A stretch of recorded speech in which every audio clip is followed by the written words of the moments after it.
Or presents Season 5 Wrap-Up.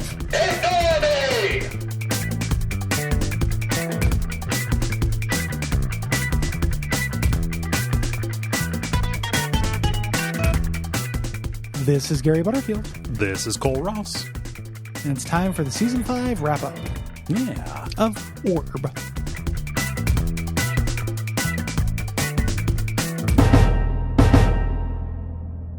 We're going to talk about deleted scenes and DVD extras. We're going to read some of your listener mail, and then kind of do our first and worst. Yeah, just so, and just kind of a little tiny wrap up before we go into the New York era. Yes. There are not tons of special features. No. On the DVD, and the deleted scenes are almost all extended scenes, and barely extended, like down to a line. Right, where they'll cut. They'll be like the animation, and then they'll cut to animatic for a line that they cut like in the middle of somebody's dialogue, kind of. Yes. Thing. Yeah. So let's get into it. Mm-hmm. Yeah, might be a little bit of a quicker episode, but that's all right. We'll take a little rest before diving in. Yeah. So like we said, not too many deleted scenes. I only made notes of the kind of the more substantial ones. Such as in The Devil's Grip, when we see Action Man burying Entman at the retirement home.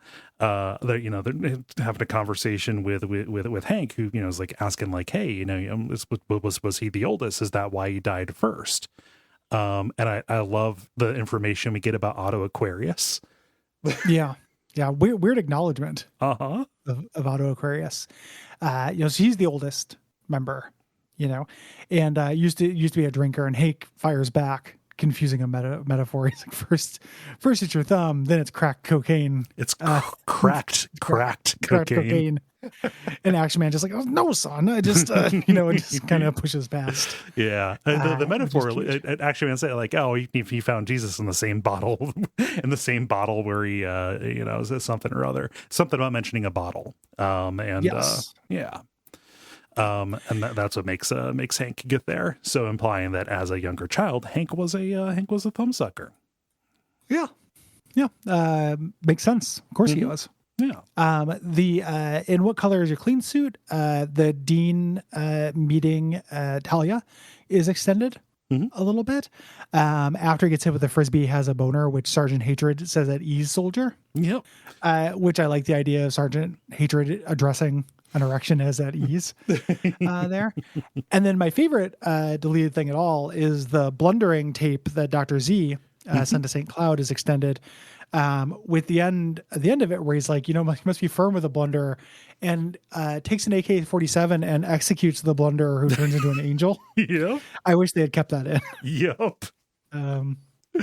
I wish that they kept in the line, just because it's so in the spirit of that kind of thing. Remember, blundering is insolence in disguise. Yep. I love the blunderer. And then I didn't realize they had done this, but in Spanakopita, they did an animated version of the stop motion segment. I guess like I forget what they said, because I know they worked with the robot chicken people. Maybe that was done as a safety in case they couldn't get that done on time. The robot chicken people sound so much cooler than what it actually is. I know, right? It sounds like a Horizon Zero Dawn clan or something, but like in fact, it's just guys who make jokes where it's just people fighting. Yes. Like, what if a nerd beat up Superman? Yeah. And that was the show. The other special feature that we get, I really enjoyed this because I like Larry Murphy. Larry Murphy, comedian, voice actor. He does the voice of Teddy, the handyman on Bob's Burgers. Just great. Really good. He played Diamond Backdraft in the Sphinx Rising episode, and it was kind of a bummer because you almost don't recognize it's him, because Diamond Backdraft just doesn't get anything to do. And here we get a whole scene of Larry Murphy doing Larry Murphy-ass improv, and it's delightful. Yeah, just doing old man stuff. Yeah. It's very cute. Going back and forth, and they it's not animated, but they cut back and forth to Tim Meadows just listening on the couch, like the characters silently, just staring there. It's real funny. I knocked over my coffee. Oh, it's on my ball python. Oh no, the rattler got some. It's Hyper. Oh, he bit me. Fax my grandson. Yeah, Fax My Grandson is the name of the thing, which is very funny. And he has they only offer dial-up where he's at and stuff. It's cute old man improv. Yep. I didn't know what Larry Murphy looked like, and just Google image searched him. There's one that's a National Hockey League player, but a surprising number of results are Larry Murphy, Life of a Notorious Rapist. Oh no. Like poor Larry Murphy, former FBI agent profiles Larry Murphy. And shows this dude, this hoodie fella, who's most of these are about that Larry Murphy. Ooh, that's rough. That's rough SEO. Every time he steps out on stage to do a stand up, I know what you're thinking. Yeah. Boo. Why did I go to see this? But no, he actually looks kind of like Teddy. Which is fun. Yeah. But that's really it. There were more deleted scenes that were referred to in the book and commentary, so I was expecting to see a little bit more. Yeah. Especially from Gargantua. Yes. Where they talk about all the the Molotov plot and everything that was cut. It's possible for some reason those will land on the season 6. Yes. DVD special features because of weirdness, and if so, we'll talk about them then. Yes. So yeah. On to listener mail. Yep. Listener mail about season 5. We have Joe who writes in via contact. If you have thoughts about season 6, you can go to Duckfeed.tv/contact and click the or button there. But Joe says, I have no idea if it's a regional thing, but a Nutty Buddy where I live in New England is an ice cream treat similar to the more popular Drumstick. It's just a cone filled with a vanilla ice cream and topped with chocolate sauce and nuts, sold in the grocery store freezer section in boxes of 6 or 8. Unlike the Drumstick, they don't line the inside of the cone with chocolate first, making it the inferior already coned ice cream dessert. They're fine. Huh. Well, then that makes sense. I would fuck up a Drumstick right now. Oh my God. A Drumstick is great, dude. Yeah. And a Drumstick, the secret best part of a Drumstick is when there's not very much ice cream left and it's just the kind of like soaked and but still vanilla-y shell. Mm-hmm. Like the bottom of a Drumstick. Oh, it's amazing. The little cone plug of chocolate that rests at the bottom of it. Yeah. Yes. What Alton Brown would do if he had to mix inside a waffle cone. He's always talking about doing that, like plugging shit up. Oh yeah, you just use flour to make a glue. Yeah. Sam's Club, they sometimes have boxes of Kit Kat drumsticks, which are real good. Say? Kit Kat drumsticks. So it's like drumstick, but they've got cores of fudge in the center, and instead of nuts on the top, I would like if this was in addition to nuts, but instead of nuts, it's like crumbled up Kit Kat, like the wafer stuff. Oh my God. Oh, it's amazing. Of course, snipe somebody for one of those. Because it's Sam's Club, you have to buy it like in boxes of 12, which why would you want that in your house? But they're real good. That's a good way to die. Yeah. It's a good way to have a dessert after every meal. Which, for a couple of days and not feel so good. Ugh.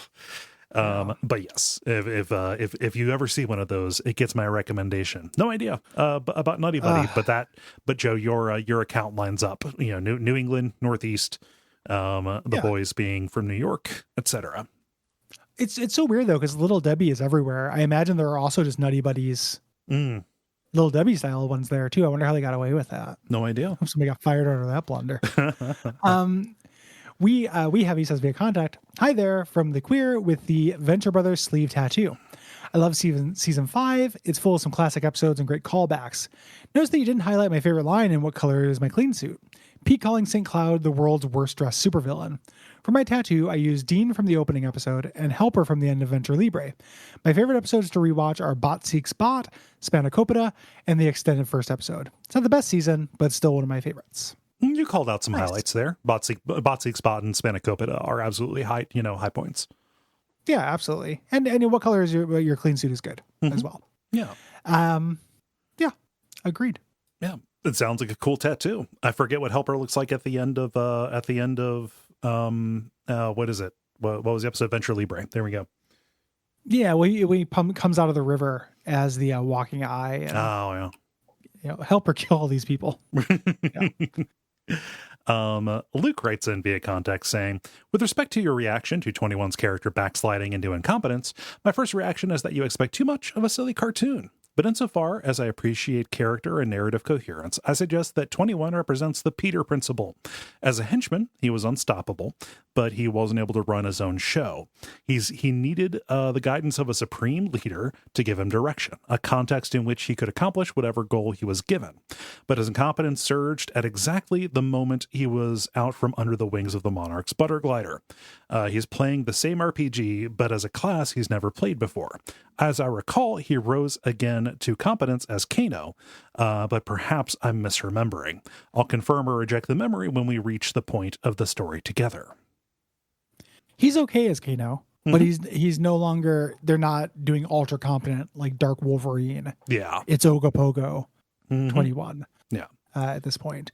I agree that he needs leadership, but he would have been fine as like a member of Sphinx. Yeah. Just straight up full standing member and everything for that. And yeah, it's definitely a silly cartoon. I made this point in the episode, so I'll make it again. The reason why I feel comfortable with that expectation is because the thing that to me separates this cartoon from other Adult Swim ilk is that it takes that stuff seriously. Yes. So it feels clingy to me when it doesn't. Because there are so many examples of times when it does.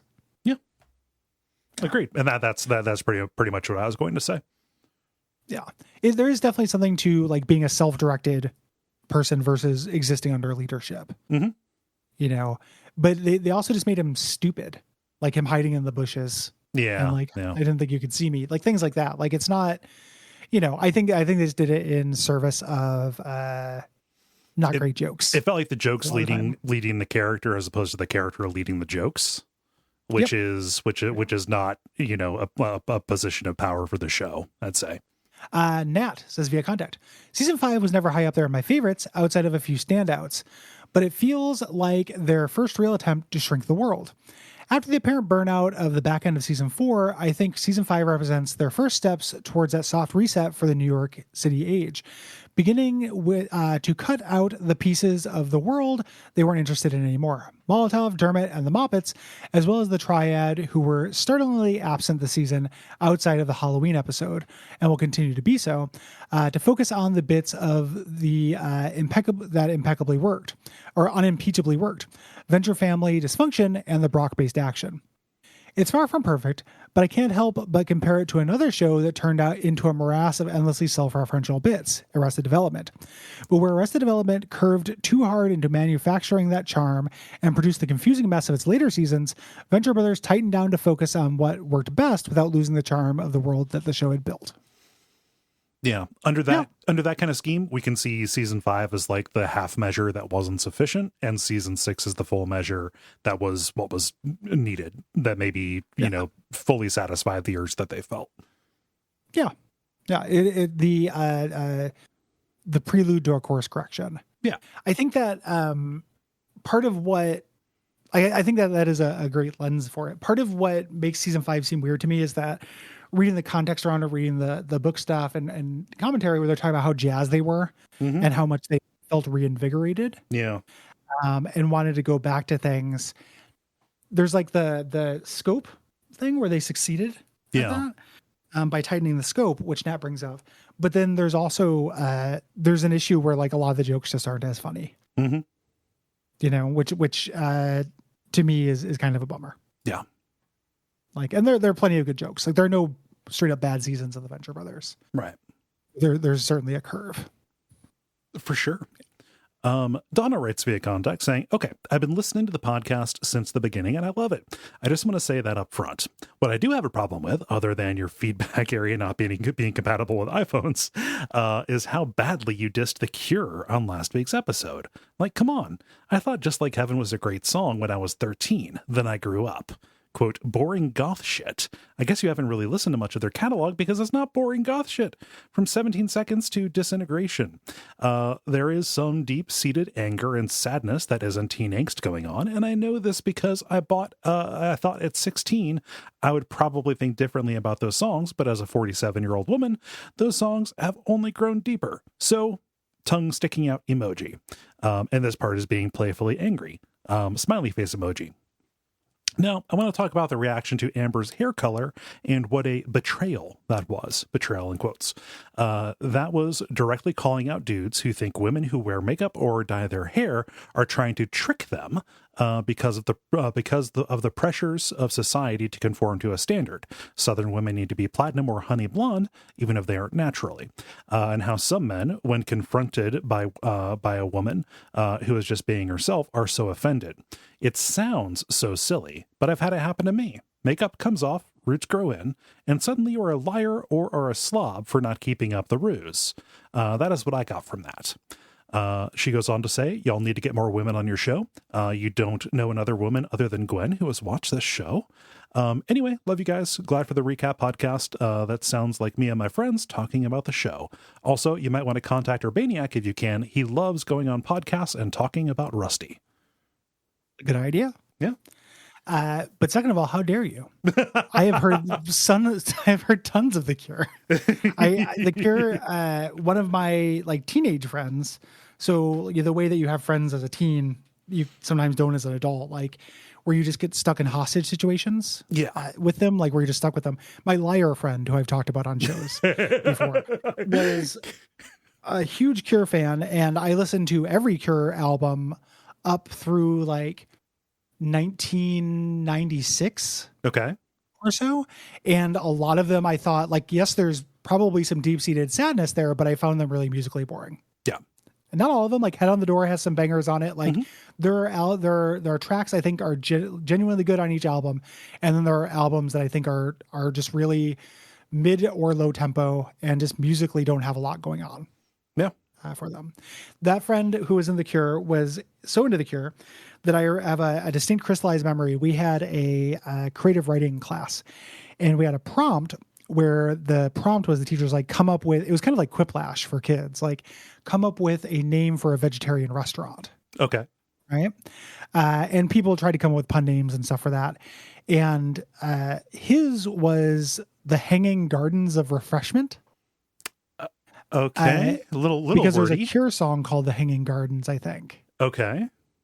But that's it. Like there's no joke there or anything. Right. And I'm not trying to trash him. He's a teen. He didn't know what he's doing. I didn't know what he was doing, but it was just like super huge Cure fan. Mm-hmm. Tons of Cure backlog. Gotcha. So you've been in many cars where Cure was playing. Yes. Yeah. In the pre-car. Like I've been in many basements sitting around. Gotcha. Reading D&D books just while somebody talks about every track that is played on a Cure record. Gotcha. So there are songs I definitely like, but I am not, that opinion does not come from ignorance. Mm-hmm. And I'll go to bat for Just Like Heaven being a good song even when you are more than 13. I heard it for the first time when I was older than 13, and I still think it rules. Yeah, it's a great song. Yeah. Maybe, up there. The Amber stuff, that's good insight. I don't know. I would be curious how much of that is, it doesn't matter what is author intent, but that ends up feeling a little bit like something the boys would not know about. Yeah. A little bit to me, but like that could definitely be the case about that. And then in answer to having more women on the show, I would love to. Yeah. We've had Autumn on before. I have tried every season since then to get Autumn back on. Yeah. But just everyone's grown ass adults with jobs and stuff. Yeah. So it is difficult to get her on. And the other thing that we're running into is as this series moves on, fewer and fewer people have watched the entire show. Yes. So I know some people, ladies who have watched the show, like my friend Courtney watched Venture Brothers, but she fell off around season 5. Yeah. Like the breaks killed the show for a lot of people. And it's a harder proposition to be like, hey, do you want to come on a podcast? You have to watch 2 seasons of a show to talk about this one episode of it for 45 minutes. Yeah. So it is a tough ask, but we agree with you. We accept your criticism on that. Yeah, I mean, it's something that it's an ongoing struggle for the network. Yep. Where part of it is like, we talked about this a lot. It's something where philosophically, it's something that we really want. Logistically, we don't want to just like hire a rando. Yeah. That doesn't feel good. And I have lots of friends who are ladies, but not all of them share the same interest or have time Yeah. for this kind of thing. Like, this is our job. Mhm. So we can commit the just like ridiculous number of hours per week. You know, we do 1 million shows. It is hard to just fold somebody in to that, Yep. you know? So it's something for sure that we are aware of and have spent time trying to figure out how to untie that knot. Yep. But thank you for writing in, and appreciate the insight on The Cure and on Amber Gold's hair joke. 100%. When I was skimming that response, I thought The Cure was an episode. Oh, for a second, and I was like, did I forget? Gary, I put the episode list at the bottom, dude. I know. I was very confused by it. I also, when I read it, because I just had this is just me being an idiot. I just had the screen on, and previous contact was from someone named Nat.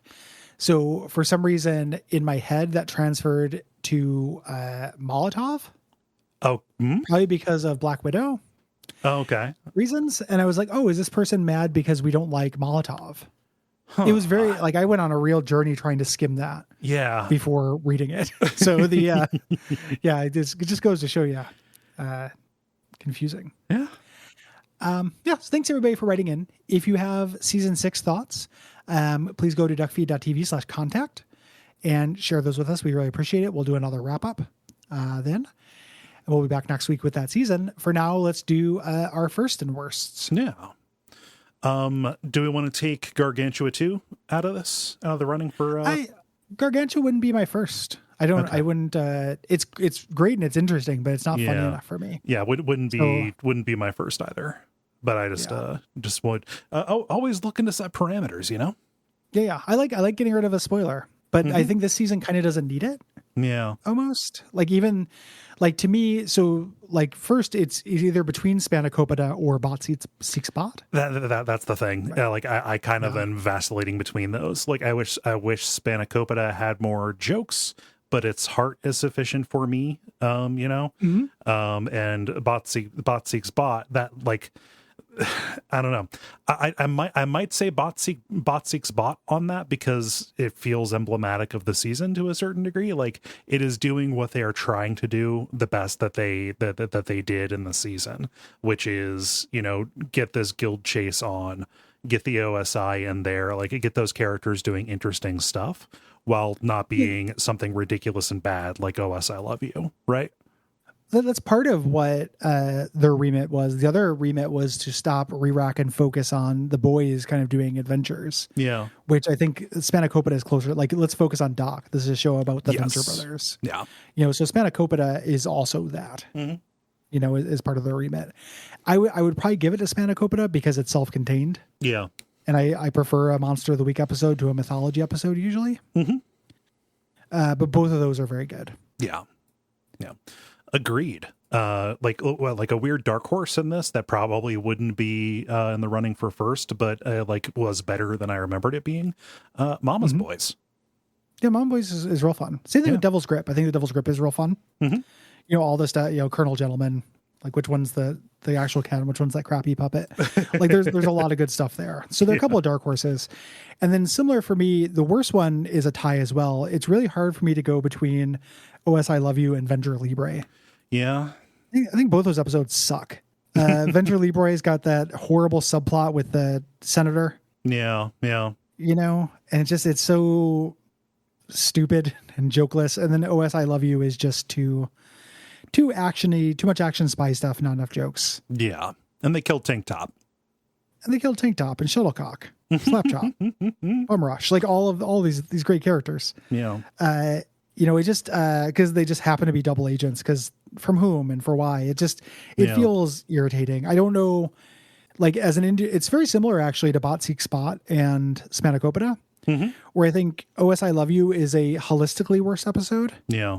It's just like I think Spanakopita is holistically better. But in Bot Seeks Bot, the robot date is a higher point than anything Spanakopita, just like the senator is a lower point in Venture Libre. Yeah. Yeah, I agree with that. Yeah. And just like I have kind of a dark horse, like one that like is risking being in that tier, Sphinx Rising to a degree is saved by good performances, by the fact that we get Tim Meadows there specifically. I think Tim Meadows saves Sphinx Rising quite a bit to me. Yeah. And Hank gets the suit and stuff. There's it ends up qualifying as middling. Like, it could be the worst episode of another season. Yeah. Just through not being incredibly special, but it ends up being pretty fun. And the season. Gargantua 2, to me, like, I love how everything it accomplishes, like all the sugar we spoke about it, is true, but it's not a laugh a minute, as much as I might want it to be. It's impressive like, as a spectacle. Yes. Impressive spectacle, very useful, very interesting. But ends up being, it'd still be like third place or something like that. Yeah. It'd be like saying, like, I don't know, tell me if this is a flawed comparison because you've seen more of these movies than me, but it to me, only a weirdo would say Endgame is my favorite Avengers movie or my favorite Marvel movie. Yeah, it'd be really kind of a little bit surprising. Yeah, similar kind of thing. Like, it's place setting. Yeah. So it's a weird season, a little bit better than I remember. But still not. It's sandwiched. Yeah. Between two really good seasons. Yeah. And I've already started watching season 6, just kind of as like background stuff to listen to it and remember remember broad stuff before I go in and start taking notes. And boy, is season 6 good. It's real fun. Yeah. Very specifically to my taste. And that's about it. Think so. What we got for this one? Anything else? Any other wrap-up thoughts? No, not about season 5. Do you know what I'm excited about? In a pervert way? Okay. Is seeing if in the commentary and the book content for season 6, if I can still read between the lines and see Doc Hammer and Jackson Public falling out of love. I don't know if that's actually what's happening. That like feels like an exaggeration, but we definitely, have caught all of these little like hints of tension between them. I wonder if that's going to continue. If we're going to see that, it's going to be more in the commentary than in the book. In the book, yeah. Oh shit! Next season is the last one that the book covers, so we're going to lose all that information. Oh well, we're going to be off book. No. Yeah. And that's it. Think so. Thanks everyone for listening. Yeah.